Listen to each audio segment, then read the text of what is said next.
台南生活的世界菜色中心有全球上大的菜色整源库，最近搁再新纪录，目前是保存155个国家，超过55000份菜色种子。农业部是拨1700万来协助设备翻新，或者的种子会当来长期保存。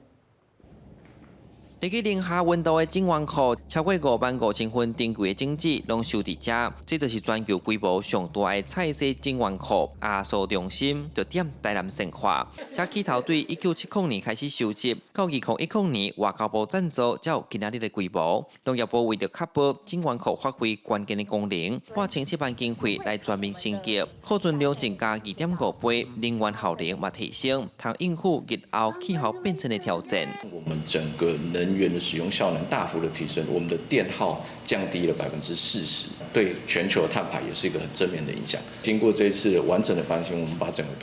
工作动线，包含从田间到包装室到入库，好，这整个工作动线全部做了一次的优化。种子库从本来的正5度 C 的库体升级到了负20度 C 的库体，那可以让我们的原始种子可以保存更长的时间。阿苏目前保存的种子来自150个国家，涵盖330种蔬菜作物。像种子若要入库，就要经过打色的处理，才可进入短期的保存库，刷来才可抽样进行发芽等测验，才通正式包装入库。像咱熟悉的绿豆，实际上冇不同的色水甲外形。近来阿苏团队研究伊的基因，嘛找出甲抗热抗病的品系，目前伫印度的部分有初步的成果。印度遐温度有当时会当加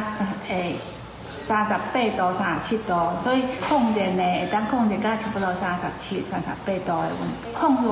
的品质对这个农民，还是讲对咱的以后绿豆的生产是最重要的。面对全球暖化甲极端气候，这摆透过升级，阿苏中心讲，因会继续提供予全世界育种专家、研究单位甲农民等使用，协助培育更加适应气候的作物，嘛展现台湾伫农业永续发展的国际角色。记者从台南采访报道。